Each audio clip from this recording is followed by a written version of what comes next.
Good afternoon, and welcome to Ave Maria Law's Profiles in Ethical Leadership presentation featuring Mr. Frank Corvino. I'm Elizabeth Westhoff, Chief Communications and Marketing Officer at Ave Maria Law. We're so honored today to welcome Frank Corvino, a new member of our Board of Governors and the president of Corvino and Corvino, a Naples, Florida-based management consultant company specializing in all aspects of leadership and strategic consulting, as well as personal coaching. Mr. Corvino founded this company in 2015, following 23 years as the president and chief executive officer of Greenwich Hospital. He joined the hospital in 1988 as senior vice president and chief operating officer, and was promoted to president in 1991. When Greenwich Hospital became affiliated with Yale New Haven Health System in 1997, Mr. Corvino became executive vice president of Yale New Haven Health System. During his leadership, the hospital experienced unprecedented growth, including the opening of two major buildings that completely replaced the main Greenwich Hospital campus. In addition, Mr. Corvino has been at the forefront of healthcare innovation in such areas as patient safety, wellness programs, care for the aging, and the green movement. Before coming to Greenwich Hospital, Mr. Corvino was an executive vice president at Our Lady of Mercy Medical Center in the Bronx, New York, where he also held other management positions. He received his undergraduate degree in pharmacy at Fordham University and completed his graduate training at St. John's University. An author and lecturer, Mr. Corvino has addressed healthcare issues in print and on broadcast media. He is the recipient of numerous local and national awards. We are honored to welcome Mr. Corvino as today's Profiles in Ethical Leadership speaker. Before I introduce our host, Interim President and Dean, Eugene Millhiser, I'd like to invite you to please join us for our signature event on March 25th, when we will host Fox News anchor Martha McCallum and celebrate our founder, Tom Monahan's birthday. Visit our website for more details. Please join me in thanking Jackie Burke and our external affairs team for their great work in creating today's presentation. And now it is my pleasure to introduce our interim president and dean, Eugene Millhiser. Dean Millhiser joined Ave Maria Law in 2001, the school's second year. During the past 20 years, he has served as a professor, dean of academic affairs, president and dean emeritus. Dean Millhiser is a graduate of the University of Michigan Law School. Upon graduation, he joined the Army Judge Advocate General Corps, where he served with distinction for 21 years.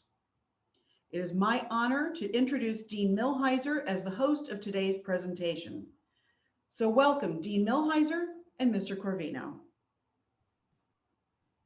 Thank you, Elizabeth. Hello, everyone. It's great that you're able to join us today. I'm really looking forward to this conversation because we're going to talk about leadership and ethical decision-making and the healthcare system. And I can't think of anyone better to talk about those issues than our guest today, Mr. Frank Corvino. Frank, welcome and thank you for doing this. Thank you, Dean. My pleasure. Thank you. Let's begin at the beginning, if you will. I understand that you grew up in the Bronx, Italian neighborhood, lived across the street from a church, regularly served as an altar boy. How did these experiences form you, and how do they continue to impact on what you do today? Well, the neighborhood that I grew up in was really a terrific place to grow up.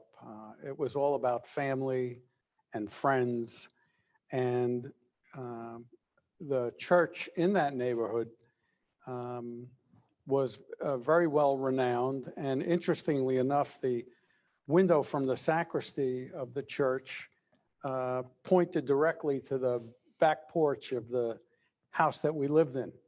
And I had two brothers, and whenever they were short an altar boy, the bishop would call out that window and ask my father to send one of us over. So, well, we were always on call for funerals and masses and weddings, and enjoy that very much. Growing up in that neighborhood was special to me for a number of reasons. I actually started working at the age of 14 in the local pharmacy.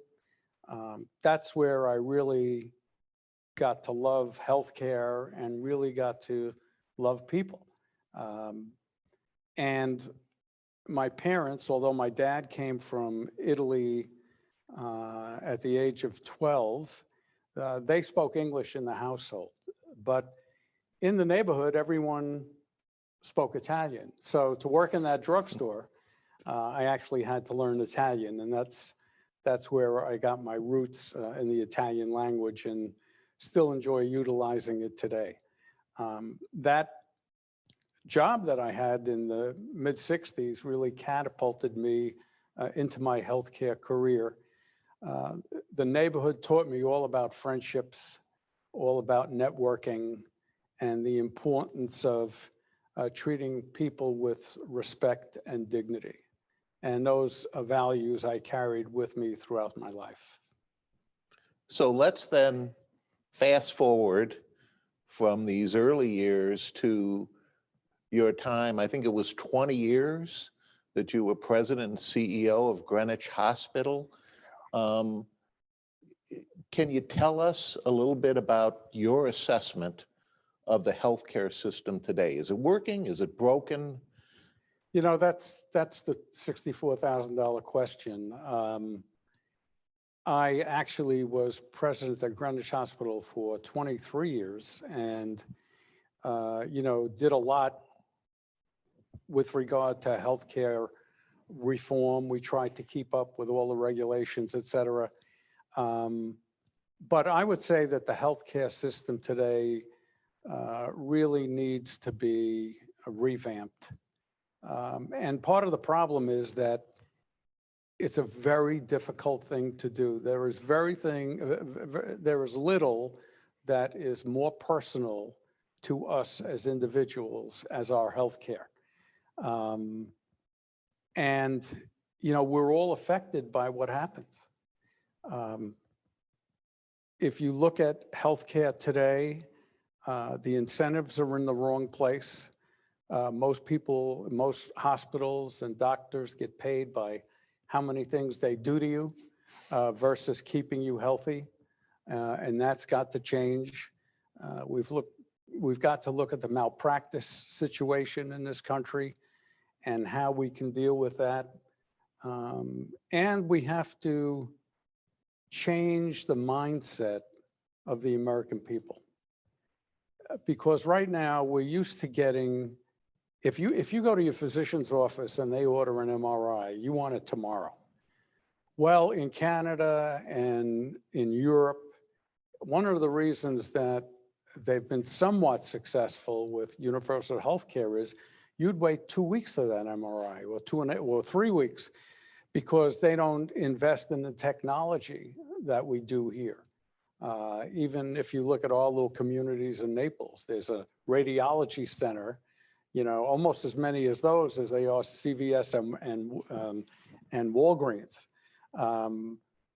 But we've got to change the mindset of the American people for a number of reasons. Number one, medicine is costly today. Yes, we have been able to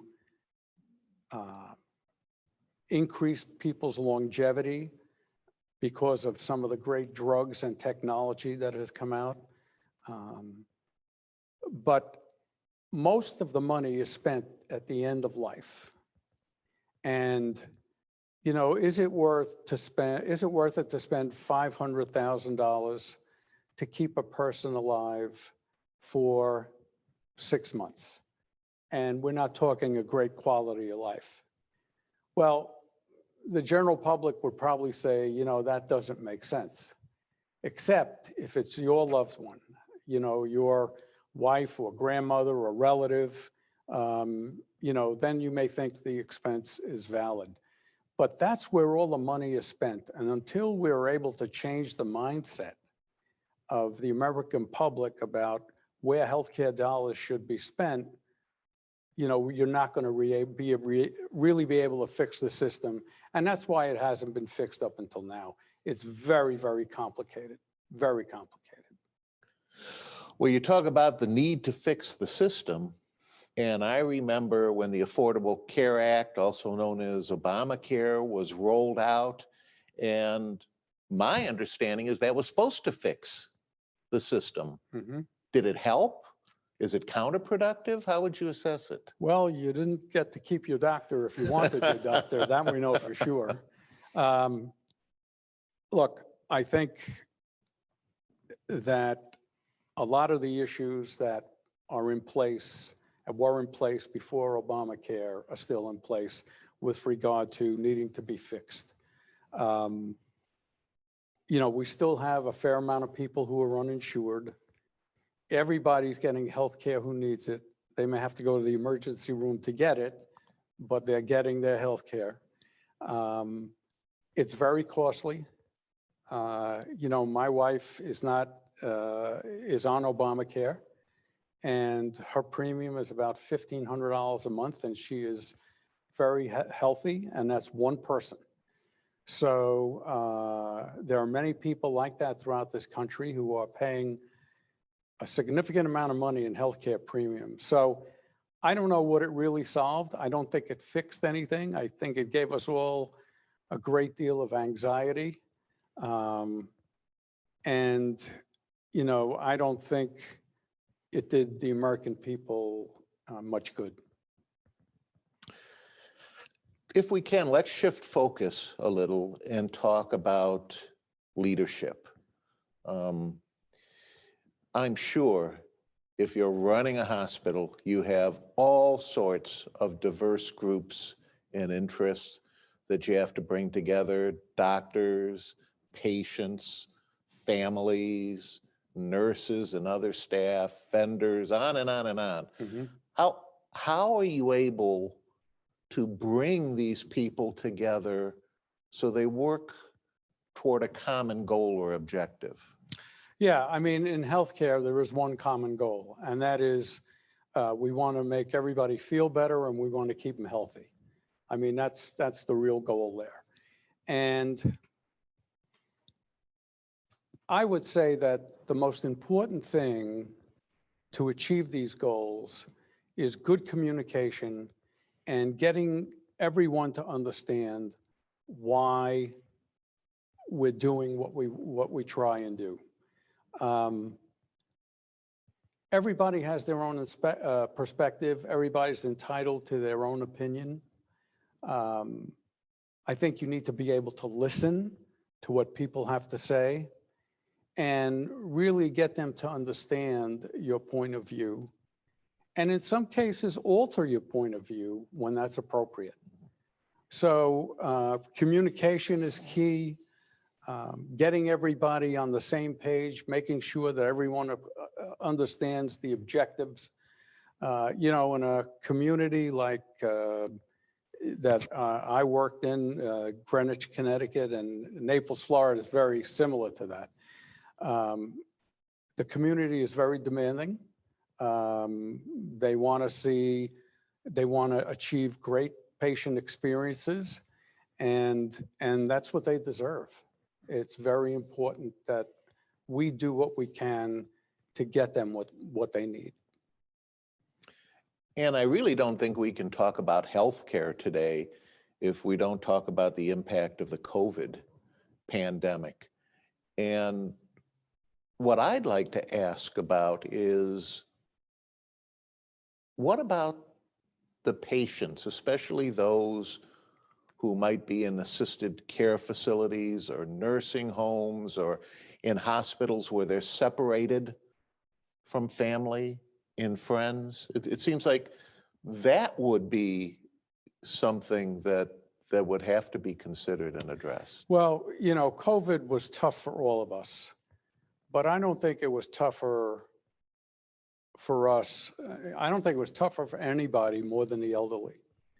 I mean, can you imagine what it was like? I mean, we talk about we've been locked in our homes.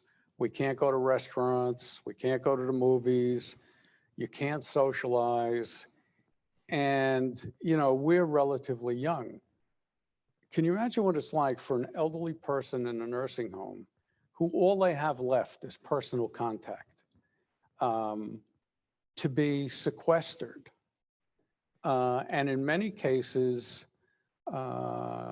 prematurely die because they were exposed to COVID patients that they shouldn't have been exposed to. You know, the classic example now is in New York, and all the patients that were sent to nursing homes and the death rates in New York. Elderly people thrive on relationships. They want to see their family. It's all they have left. I mean, as you think about it, as we go through life, as our kids grow older, they have kids, and you know, we kind of rally around the grandchildren. Well, picture if you really couldn't do that and you didn't have lots of friends in a nursing home setting, or many of your friends were dying in a nursing home setting. Just very, very difficult. So I hope we learned a lesson here, because probably not during our lifetime, but who knows? There will be another pandemic or endemic for sure. And I just hope we learned from what we saw happen this time with our elderly. And if you look at the disproportionate number of deaths from our elderly, it's really unconscionable. You know, it seems to me that one of the most important aspects of leadership is making decisions. And leaders are sometimes forced to address very difficult situations, to make tough choices, tough decisions. And I'm sure you encounter that over and over again in your work. What type of moral and ethical considerations or guideposts do you look at when you have to make a tough decision? Well, you know, I'll tell you, running a hospital is very complicated, as you can imagine. We talked about all the different groups, excuse me, and all the different stakeholders. But I think you have to be guided by your overall principles, and that is always doing what is right, always doing what is ethical, the values you learned as a child growing up, your education, all of this comes into play, and you take all of these things and you take them into account, maybe not consciously, but they are always in the back of your mind, guiding you through tough decisions. The other thing is you take input from other people. I prided myself in always hiring someone who I thought was smarter than I was, because I didn't feel like I knew everything, and in different fields of expertise,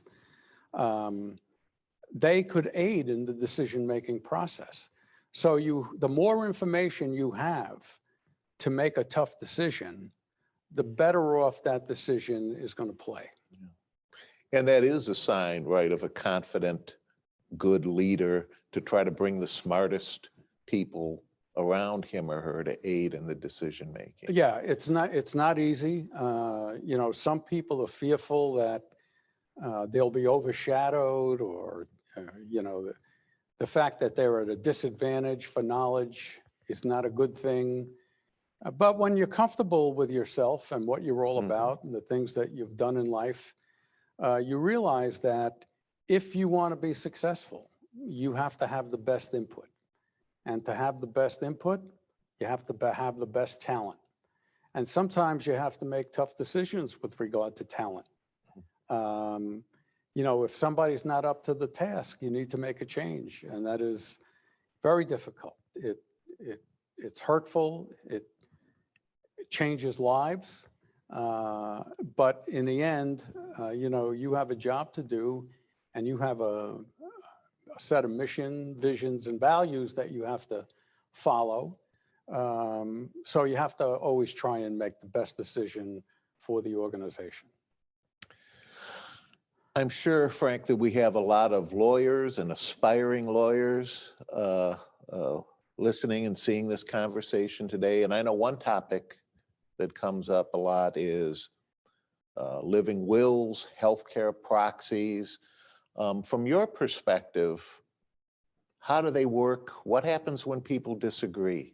Yeah, that's something that used to happen pretty often, actually. It's gotten better for a number of reasons. You know, we have two separate issues. We have, you know, who is the healthcare proxy? Who is going to make all the decisions regarding my healthcare? And then the actual living will, which is an outline of what the patient wants done to them medically. And today, with all the talk about living wills, I think people are much more consistent and confident about having living wills that are current, because the only time you get into trouble is when there is some disagreement or grayness about living wills.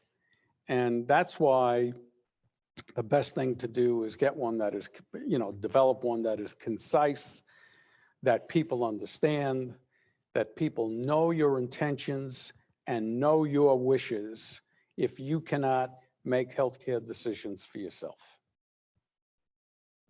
You know, one of the important points I want to pick up on that you talked about leadership was communication and the importance of communication. Well, especially now with COVID, but also with the increased use of technology, we have less and less person-to-person communication like we're doing now, and more through texting and emails. And I just wondered, well, what are your thoughts about effective communication and using these other methods? Mm-hmm. Look, I personally despise texting. People can write me a 4-paragraph text, and my answer will be, thanks a lot. Okay, it's not, and unfortunately, we've begun to rely on texting and emails more and more. I think work-related text and emails are fine, but I think when it's somebody's birthday, I don't think you need to text them happy birthday. I think you can pick up the phone, you know, and hear their voice, and they can hear your voice. And I think that that's something very, very important, because in this current world of technology, we've really lost that personal touch. And I think losing that personal touch is part of the reason why we've become a society that has way too much hate in it. I think when you're able to look at people face to face and have a discussion, it's a lot better than, you know, texting or emailing. As I always say, texting has no emotion to it. Even with emojis, you can't really know what's on the person's face. So I do think, though, on the other side of the coin, it's made us a little more efficient. I think we get things done faster.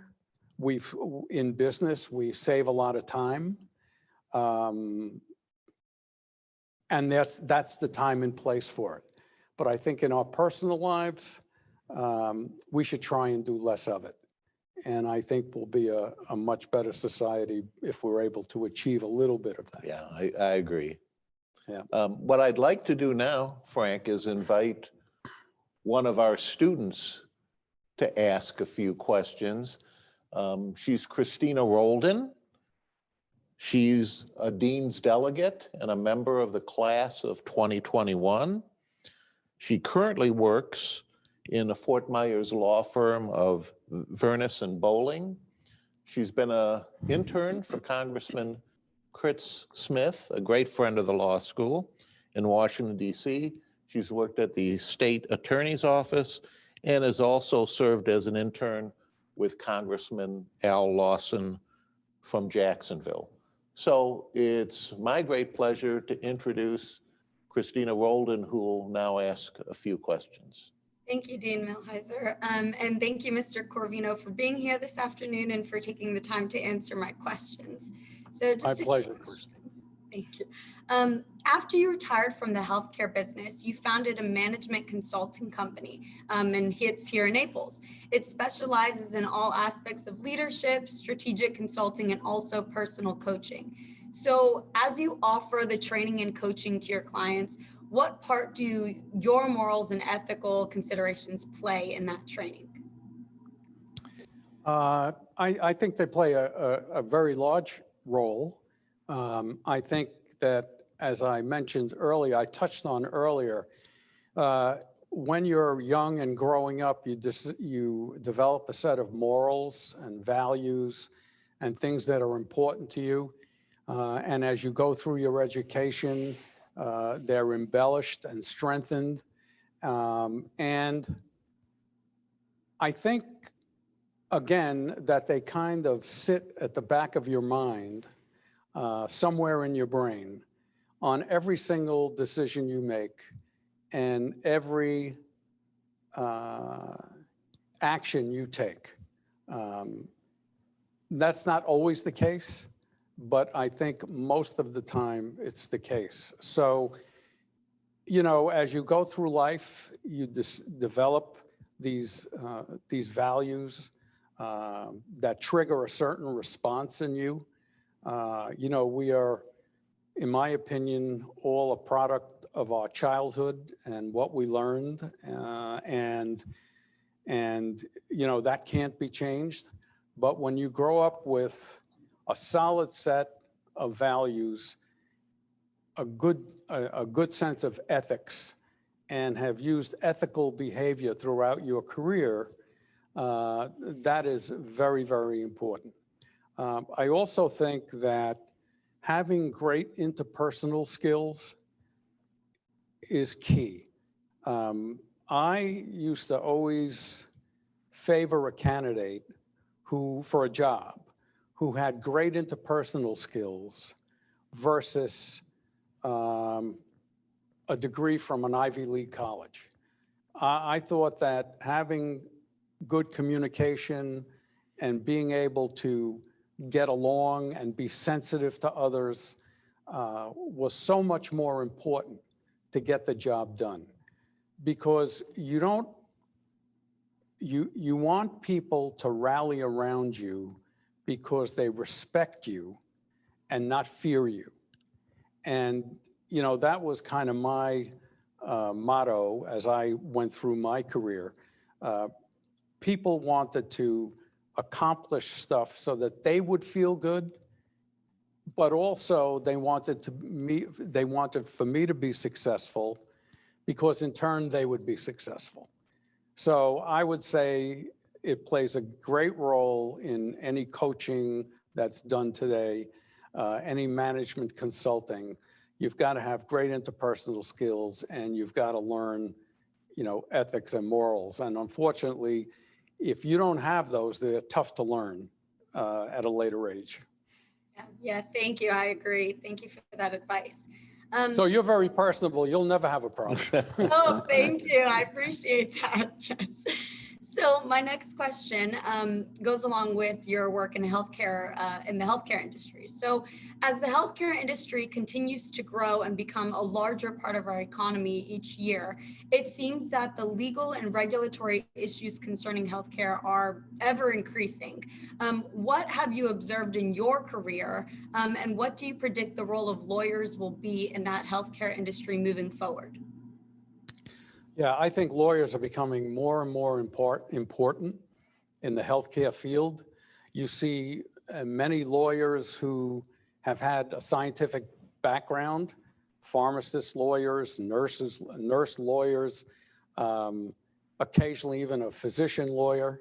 And the reason for that is that the more regulations we have in our society, the more regulations we have in healthcare, the more you're going to need people to interpret those regulations.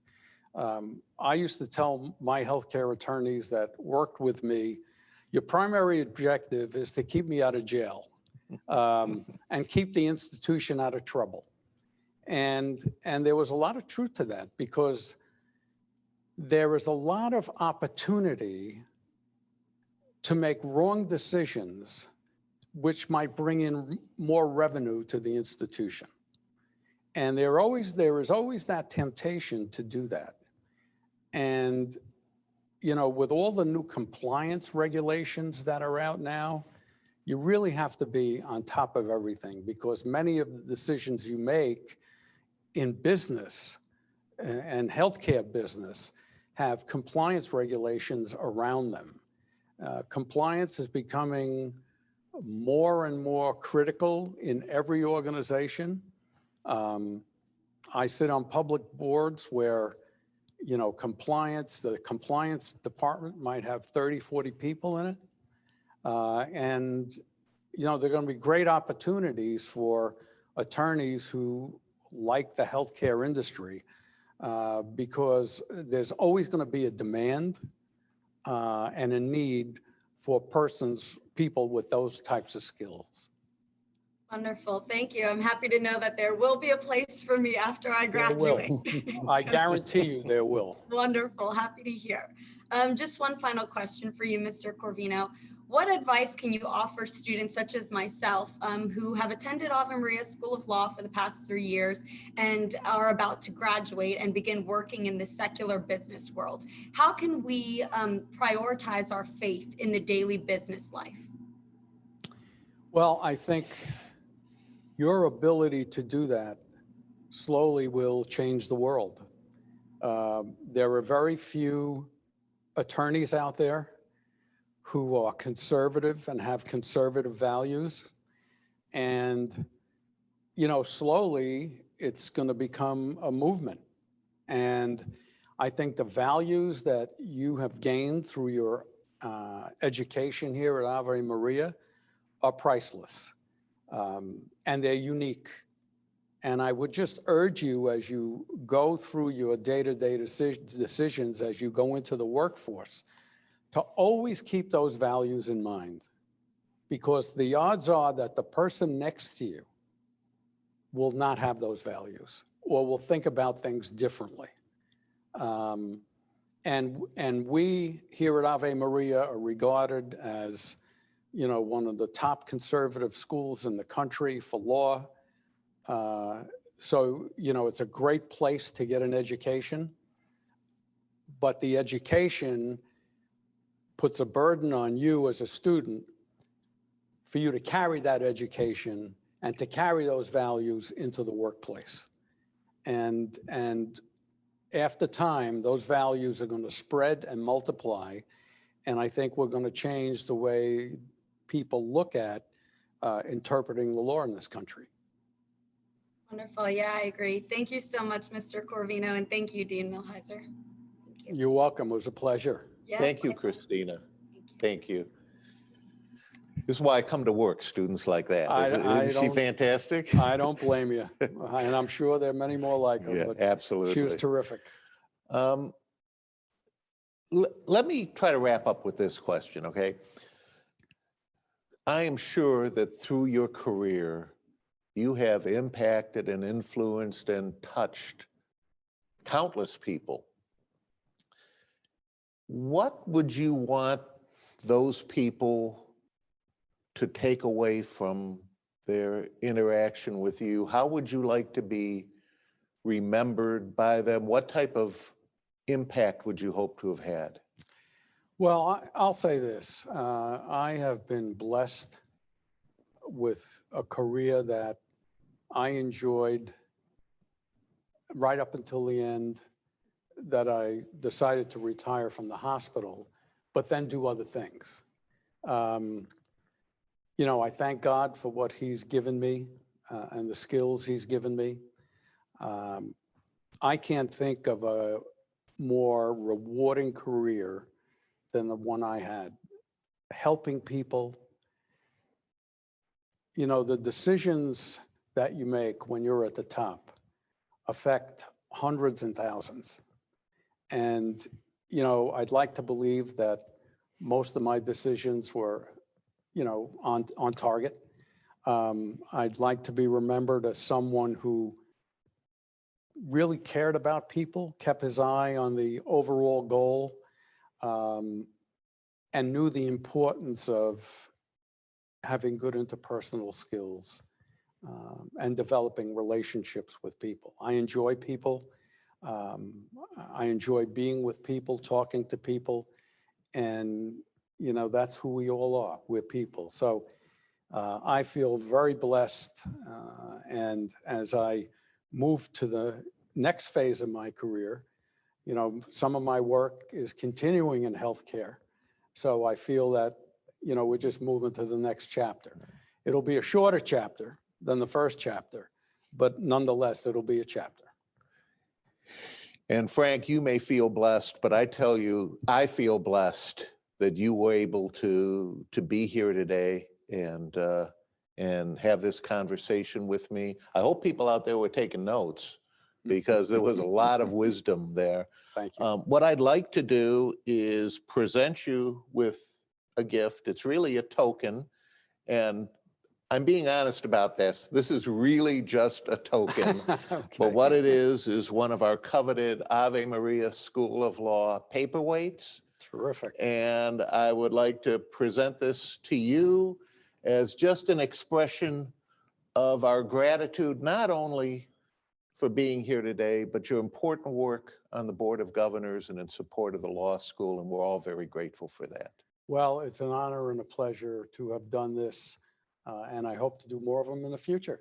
Well, we'll have you back. I Thank you. promise you. Thank you very much. Thank you. And I would just like to thank everyone who was able to join us today.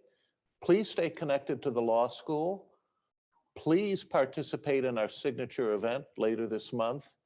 And I wish you all well. God bless. And God bless Ave Maria School of Law. Thank you.